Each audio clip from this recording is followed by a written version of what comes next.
prapancha, or the phenomenal universe, or even the idea of perceiving them, does not exist as separate from Brahman. Therefore, no birth or death can be predicated of what exists ultimately.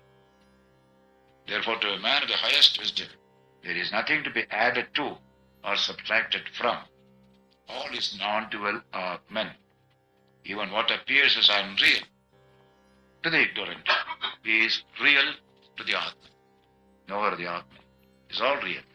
Yes. In Zen Buddhism, these ideas come. One constant sentence in Suzuki: samsara is nirvana. Nirvana is samsara. Samsara means the world of change. Both are the same. That's the idea. That is the highest level of truth. We come down a lot to make these distinctions. As we say in our physics, that if it is all quantum energy, but I see differences. Yes, look at it with the human angle, it's all differences. That human angle is mentioned here. Classical physics is a limiting case of quantum physics. Limiting case. You have to come down a lot to see all these differences. Then conduct this waking experience in this form. But if you conduct it in the light of this truth, you won't commit blunders here. You remain in waking state, handle the world, but remember that everything is the Atman. See God in everything, as Vivekananda's one lecture. God in everything. That's a wonderful vision. Then you won't be bound. That's the idea. Vyavahara continues, activities continue. Knowledge doesn't destroy your daily activity. It illumines it. Now it is all delusion. When a man murders another, it is all delusion. He thinks he is separate. If he knows the Atman, he will never do so. Only love can come through the knowledge of oneness. That's all. No hatred, no violence. When more of Atman philosophy is spreads in the world, there will be less of violence, less of war. We are all one in the Atman. That's it. So, anything? So the bliss of the Atman then is something that can't be imagined. It's not and a it's totally belief. different from bliss. Oh, bliss, yes. Oh, there is no comparison. There is no comparison. It's totally different from any sensory experience you could possibly have. One infinitesimal particle of the bliss of Atman is what you get as sensory experience, according to Taittiriya Upanishad. And that can only be known through experience, can't it? You can't expect to prove that by logical reason. Yes. Say, animal pleasure, human pleasure, what a difference. We have got intellect, we have got keener pleasures than what animals can have. Theirs is purely eating and drinking and sense pleasure. Man's pleasures are mental, intellectual, aesthetic, much keener than they have. And spiritual is still higher. The trouble is that a lot of the intellectual things are pretty painful. Physical things are not painful. No. You eat and get stomach pain. Well, the animals die. Animals also get stomach pain. I've seen dogs suffering from stomach trouble. Huh? Pain is part of life, whether it is physical or mental. Pain and pleasure, they go together. What I really mean is the sort of bliss that the Atman, the realization that the Atman would bring is nothing that could be imagined, is it? That you can see in everyday life. See now in dream, waking and sleep. In sleep, the joy that you experience is tremendous. You can do without food. You can't do without sleep. The bliss of sleep. Wonderful it is. Yes, but the witness isn't there to enjoy. It comes from within. It comes from yourself, not from objects. Joy from objects much less intense than joy from your own self. If sleep can show it, Samadhi will show it 1,000,000 times more. Because you experience it, whereas you don't experience The infinite Atman, the nature of bliss, infinite ocean of bliss. Say Ramakrishna, Jesus, Buddha, how did they live? Like that. See, the most somebody in my state can get out of deep Did sleep you? is just a You have got copy of Last Message of Sri Krishna? That book? Last Message of Sri Krishna. Oh, there is a young man who has realized the Atman. Young, beautiful, intelligent. He was walking in the street. And a king, the emperor of India then, was passing by. He just saw this man. He was so struck. He went up to him. You are so young, so energetic, so beautiful face and body, but so calm and so peaceful, so blissful. What is the source of all this bliss? Please tell me. Atmanye Ananda Karanam. You don't enjoy any sense pleasure, as we do, but you are full of bliss. Please give me the reason. People are burned in the world. They run after this, run after that, and you run after nothing. You are like an elephant, enjoying the cool waters, the Ganges, where all round there is fire going on. No fire can touch you, is the language he has used. Please tell me the secret of this. Who is your guru? What is the teaching? I want to know. So the emperor asked. So he smiled. Yes, what you say is true. But I have got not one guru, 24 gurus. I learned from them using my intelligence. They didn't actually teach me. I observed and learned my lesson.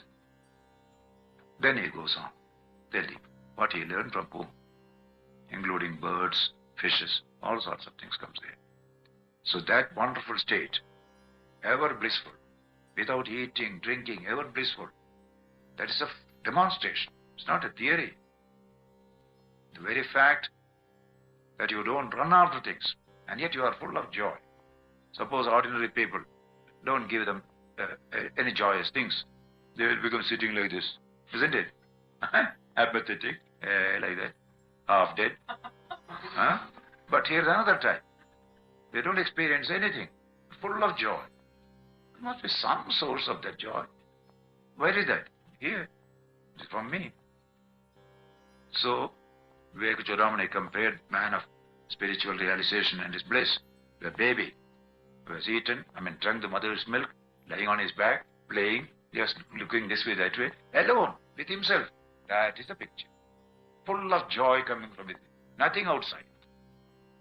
That is that innocent, pure joy of the baby. That is the knower of the Atman. I've got a terrible hang-up on one of those stories that keeps appearing everywhere, and you've told it a number of times, and Marcus tells it. It's that story where I think it's somebody like Buddha is walking along with somebody like Ananda. It's one of those. And Ananda's been pestering him because he wants to experience Maya. And he tells him to go and fetch him some water, and he calls at the door, and the woman opens it, and he falls in love with the woman and marries her and has all these children, and then finally there's a flood.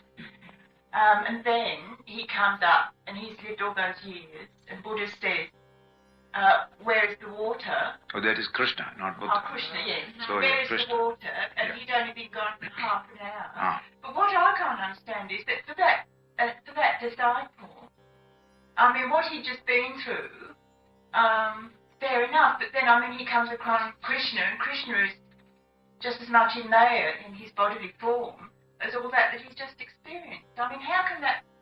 See, Maya, Narada is a great devotee. He told Krishna one day, you speak so much of Maya, the whole world is Maya. I don't know what Maya is. I'm always free. I'm a devotee of the Lord. I want to experience your Maya a little. Krishna said, don't try that. It's a dangerous thing. Was Narada illumined? Huh? Was Narada illumined? Narada was illumined. He was ever free. He has never understood what is Maya. So he said, I want to know this Maya a little. So Krishna said, don't try it. You may get caught up. It's not very easy to handle. But still he said, I want to. All right, he said. So one day they were going together. Suddenly Krishna said, Narada, I am very thirsty. Will you please get me a glass of water from the neighboring village? There he goes. And then he sees a young woman offering water. He looks at her. A love came in the heart. And he tells the father, I want to marry this girl. Will you please allow? Okay. So he marries. He becomes a son-in-law. Works there. Gets children.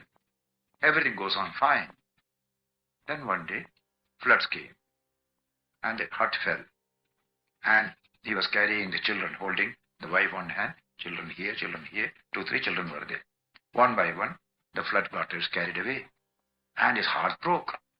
Then finally his wife was carried away. His heart broke. He was standing in the midst of the water with a deep feeling, what has happened, what is suffering, what is this? Then somebody patted on his back. Krishna, Narada, where is my glass of water? Half an hour I've been waiting. Half an hour? Krishna Narada opened it. A whole lifetime I have lived here in this. Oh, enough. I don't want to see your Maya further. And he went back. That is the story. Maya is tremendous. I didn't think that you could be illumined unless you knew what Maya was.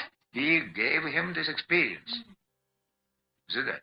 He wanted it, so he gave him that experience. So I told him, don't ask it. It will be difficult to come out once you get in. A cage, a rat can get in, but not get out. See, that's what, though he can come out. As he came in, he can come out, but he doesn't know. That's Maya. Once you are in, you are caught. You take a body of a pig, for example. Live in it. Beautiful, very comfortable, nice. Don't think it is not nice. You don't compare with yourself. Yeah, fully. Ask him to change his body to yours. He will never allow it. I want this body. That is Maya there. Beautiful grunting and all that going on. So, Maya is a wonderful story. So many stories are there.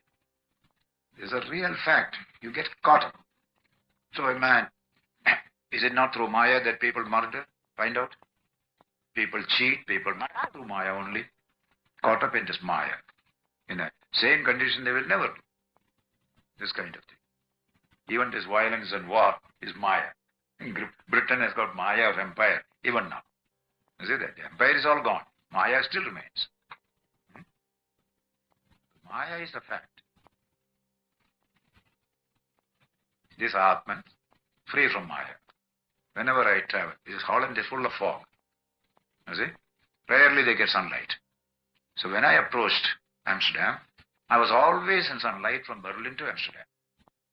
Because I am 25,000 feet high. No fog there. Huh? But when I look down, Holland is full of fog.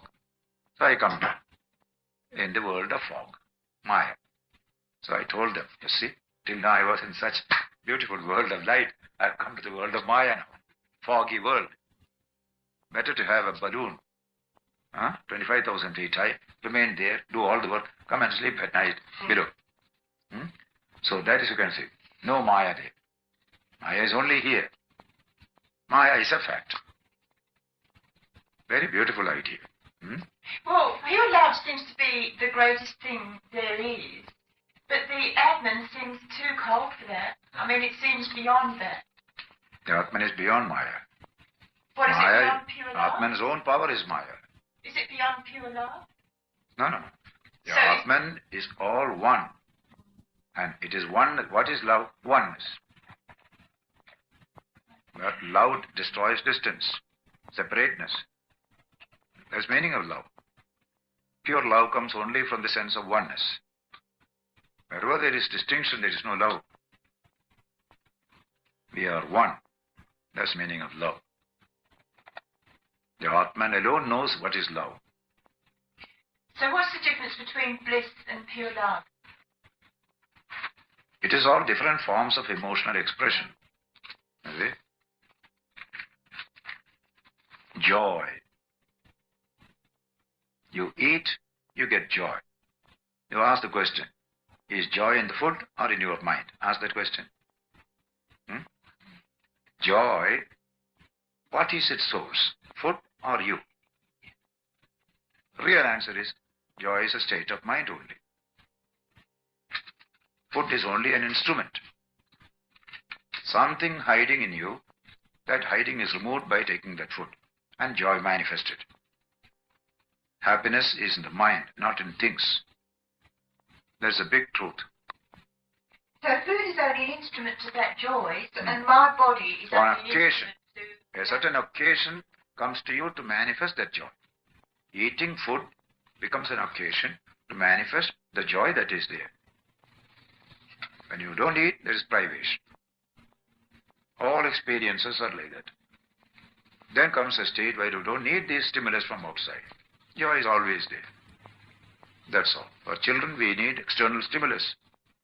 Just like when they do something, you must clap your hands. So for children are concerned. When you are a grandmother, you don't want somebody to clap whenever you smile. Isn't it?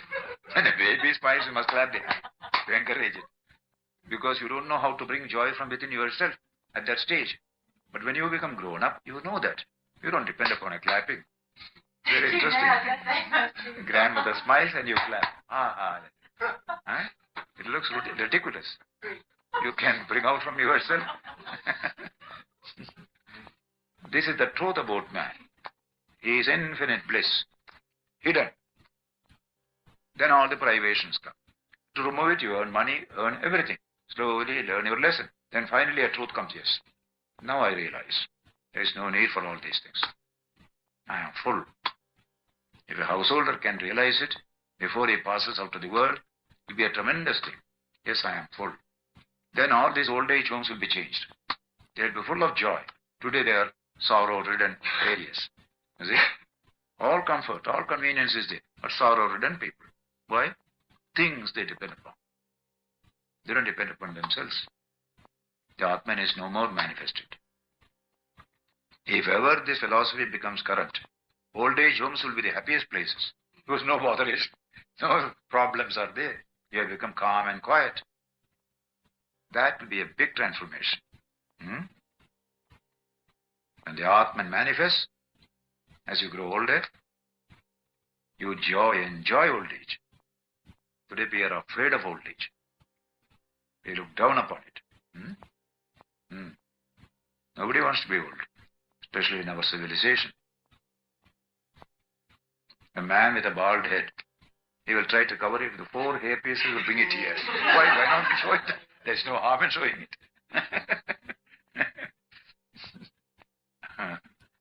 Falsity, falsity, falsity. Life is a falsity.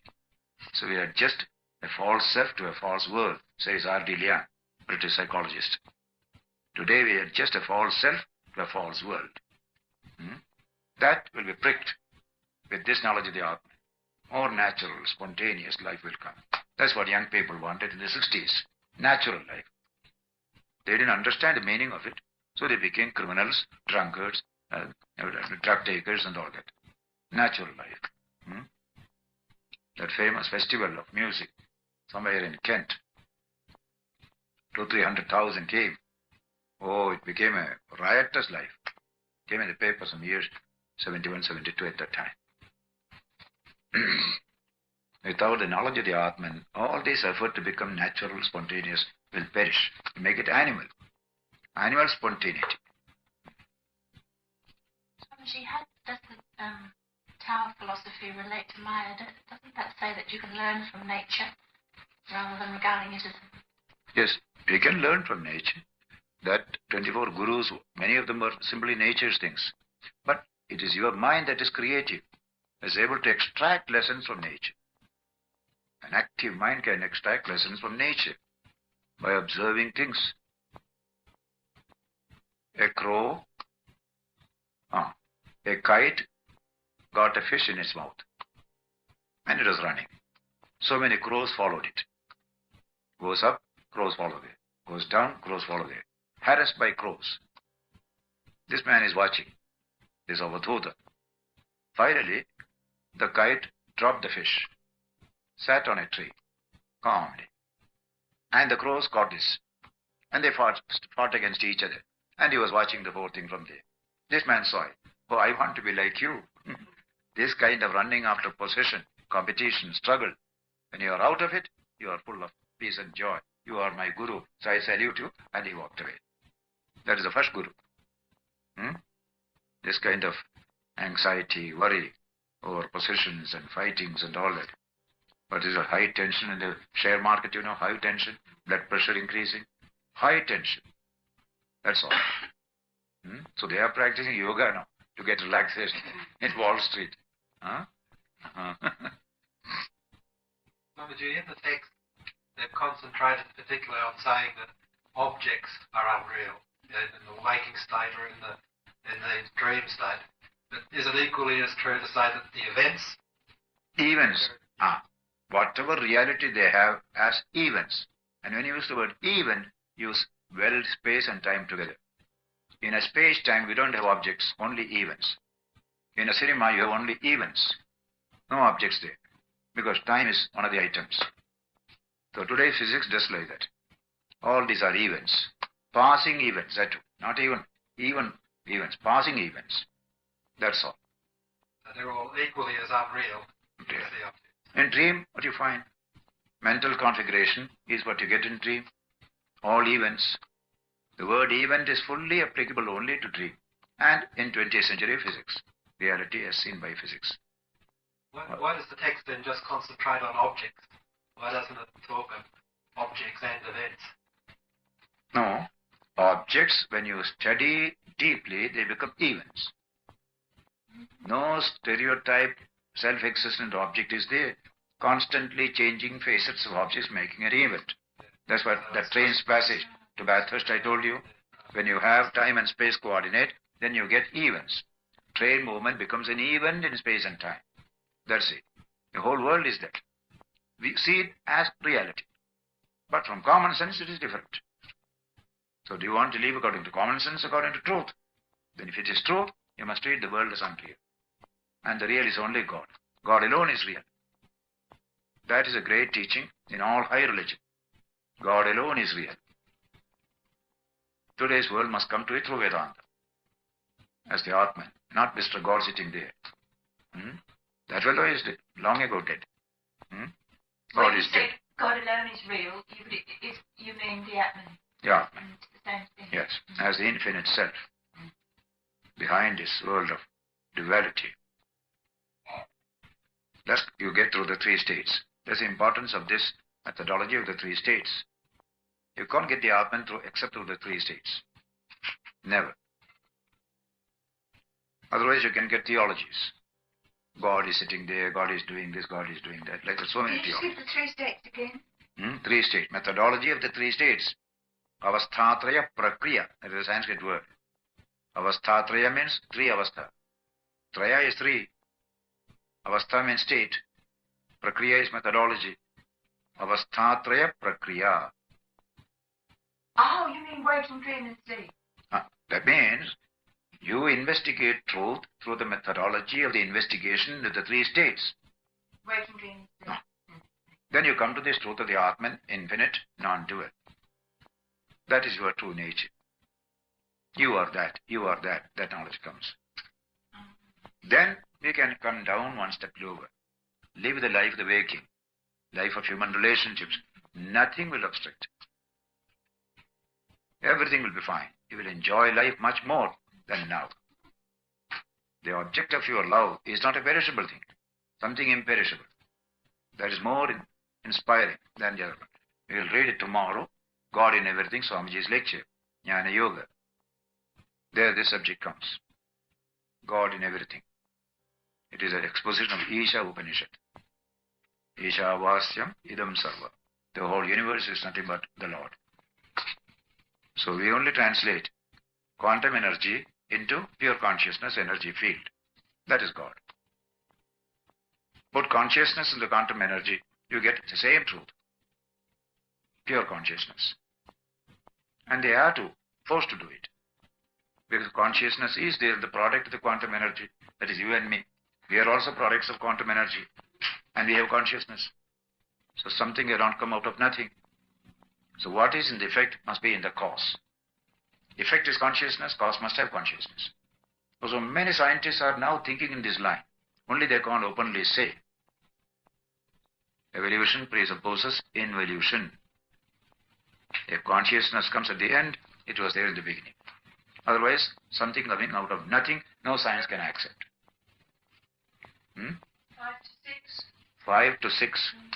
And 6 is the eating time. Is it? 6:30. 6:30. A little relaxation from this high Vedanta. Yeah. No jiva, no Ishvara, no liberation, no creation, no distraction. That's the truth.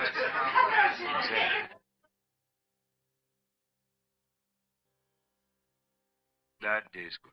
Once. Oh, in Holland they played it 3-4 times. Everybody was in a dancing mood. Yours. And they made a text of it also. By hearing, they made a text and they read the text and sang it. There. You see? And you said tears came from my eyes when I was hearing like that, he said. You was telling me.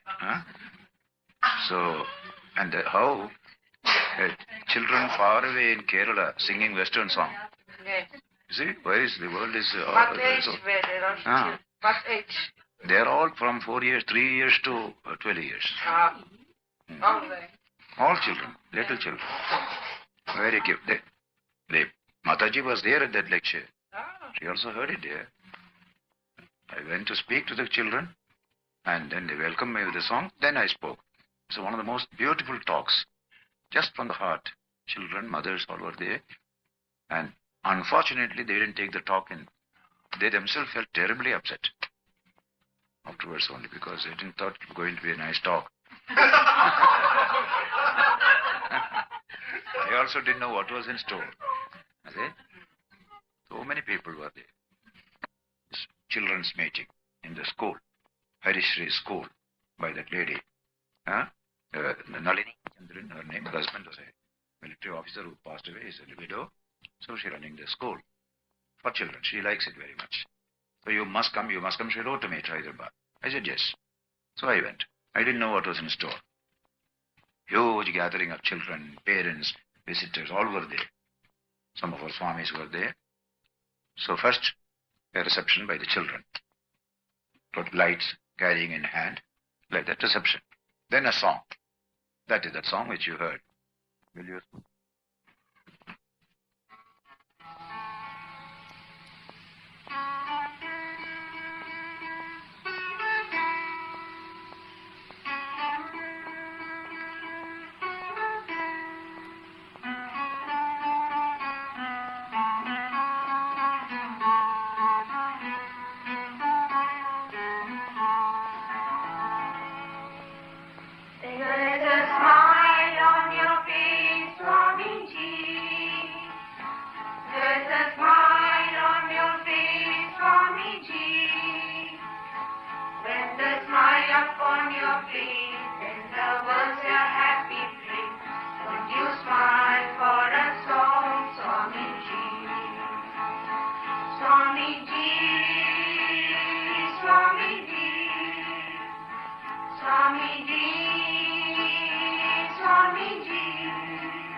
Swamiji, Swamiji, Swamiji, Swamiji.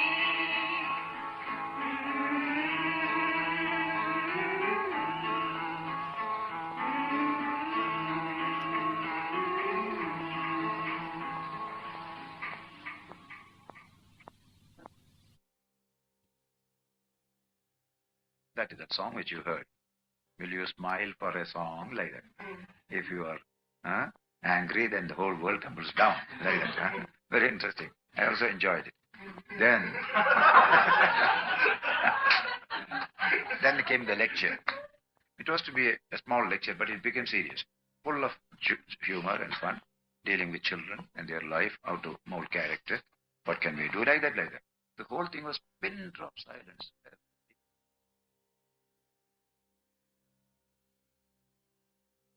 Identify. This manifold universe does not exist as identical with Atman, nor does it ever stand independent by itself. It is a mystery. It is neither separate from Brahman, nor is it non-separate. This is the statement by the wise in the subject. Na atma bhavena nanedam na svenapi kathanchana na prathang kinchit ita tattva vido viduhu. Knower of truth say so. What does the Shankara say? Why is non-duality called the highest bliss? The commentary. One suffers from misery when one finds differences in the form of multiplicity, when finds an object separate from another. When this manifold of the universe, with the entire relative phenomena consisting of prana, etc., imagined in the non-dual Atman, the ultimate reality is realized to be identical with the Atman, then alone multiplicity ceases to exist. That is, prana, etc., do not appear to be separate from the Atman. It is just like the snake that is imagined to be separate from the rope, but that does no longer remain as such when its true nature is known with the help of a light to be nothing but the rope. This manifold universe called Idam does never really exist as it appears to be, in the forms of prana, etc., because it is imaginary by the snake. Therefore, different objects, such as prana, do not exist as separate from one another as a buffalo appears to be separate from a horse. The idea of separation being unreal. That is the most important thing. The idea of separateness is unreal. There is something which exists as separate from an object of the same nature or from other objects of different nature.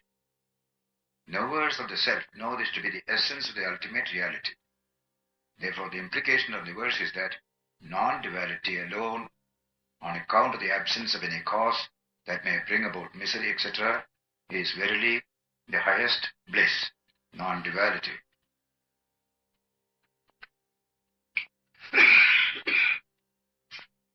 The idea of separation is unreal. A part is known only in relation to a cloth or another object. One cannot totally exclude another. Therefore, the objects that are perceived to exist are not mutually independent from the standpoint of truth. It is the non-dual Atman alone which appears as multiple objects having relations through ignorance. Duality or multiplicity does not exist, as it cannot be demonstrated. This non-duality has been realized by many people. Next verse says, those who are free from attachment, fear and anger, three emotions that can distort truth, who are well versed in the spirit of the Vedas. This Atman has been verily realized as totally devoid of all imaginations, such as those of prana, free from the illusion of the manifold and non-dual. This has been realized. Vedaraga bhayakrodhai. Munibihi, Muni means a sage, one who is silent or thoughtful. Veda Paragaihi, those who have gone beyond the Vedas, that actual translation should be, who have gone beyond the Vedas. They have realized the truth, therefore they have gone beyond the Vedas. Paraga. Paraga means crossing a river, gone beyond the river. Nirvikalpo hyayam drishta. This Nirvikalpa has been realized. This transcendental state, beyond all duality, has been realized. What kind of realization? Prapancha upasamo, where the whole of this dual universe is dissolved. Advayaha, and it is non-dual. That is, this has been realized. It's not a matter of belief. And the same shloka comes in the Gita, with slight word change, that's all. There it is, Vedaraga Bhayakrodhaihi, says, Vedaraga Bhayakrodha, Manmaya Mam Upashyataha, those who are devoted to me. Bahavo Jnana Tapasa Poda, many people purified in the fire of Jnana, knowledge. Bhava Magataha, they have realized oneness with me. Krishna says in the Gita, the same idea. The perfect knowledge as described above is thus extolled. Now you can say in our time, Hey Ramana Maharshi, same realization, that non-dual state.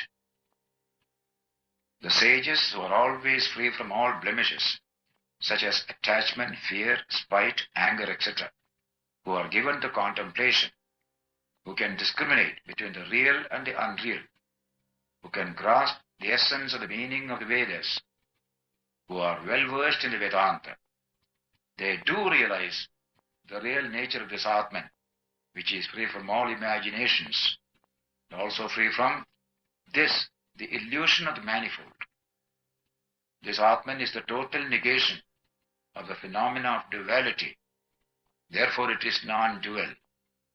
The intention of the Shruti passage is this: the Supreme Self can be realized only by the sannyasins, men of renunciation, who are free from all blemishes, who are enlightened regarding the essence of the Upanishads, and never others, namely those vain logicians whose mind is clouded by passion, etc., and who find truth only in their own creeds, in their own opinions.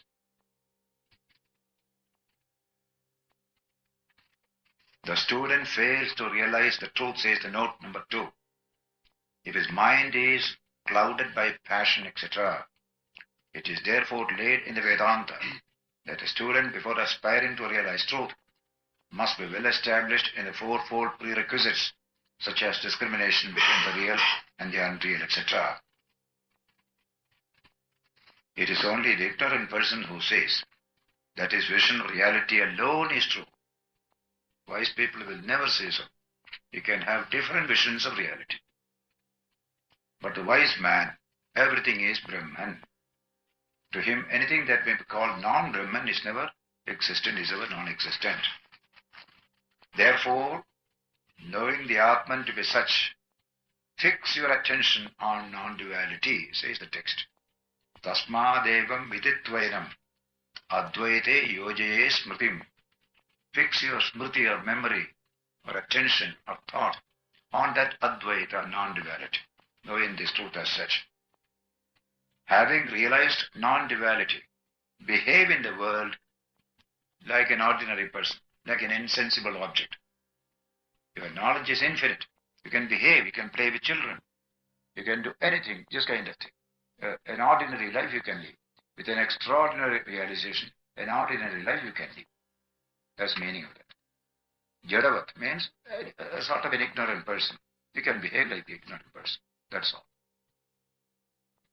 As non-duality, on account of its being the negation of all evils, is bliss and fearlessness.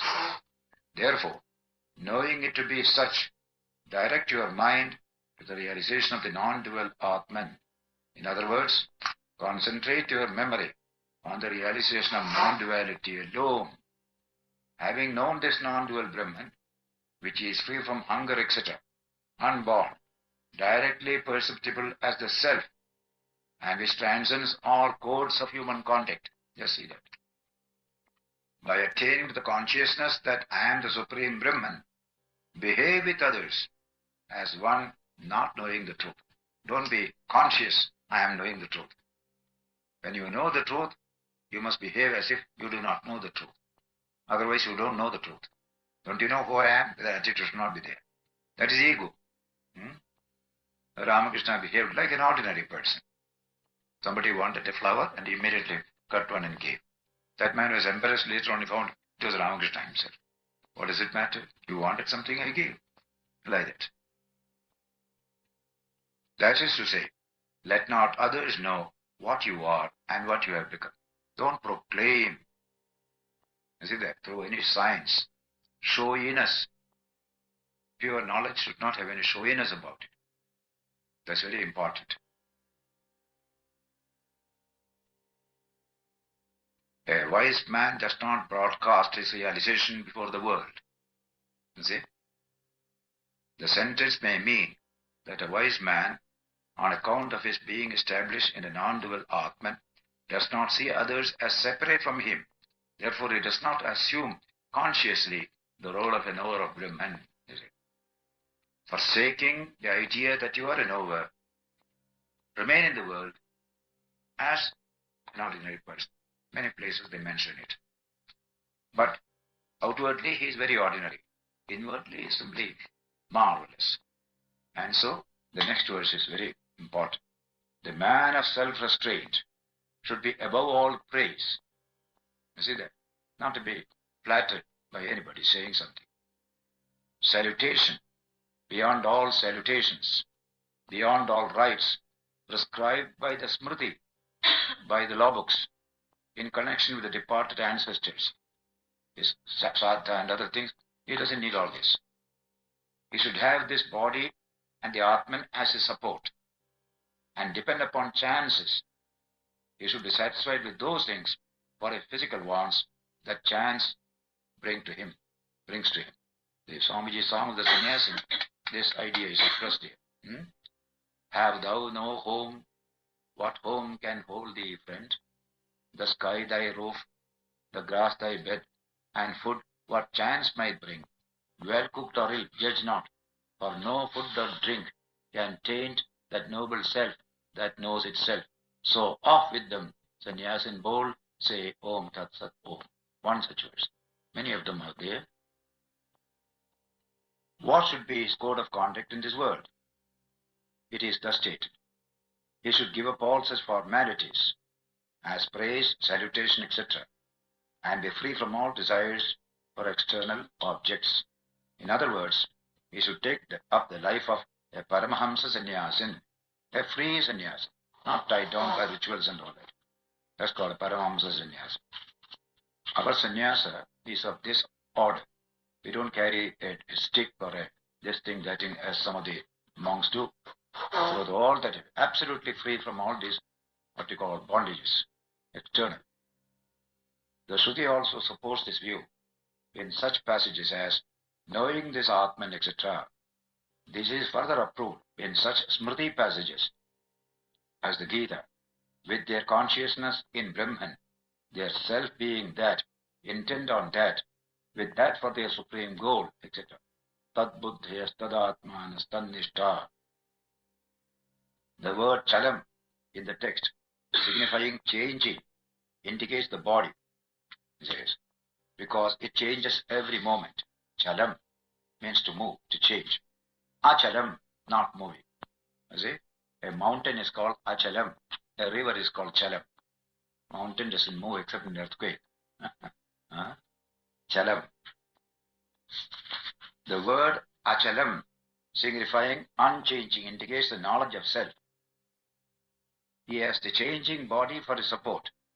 When he, for the purpose of such activities as eating, etc., forgets the knowledge of the self, the real support of Atman, unchanging, like the Akasha, relates himself to egoism, etc.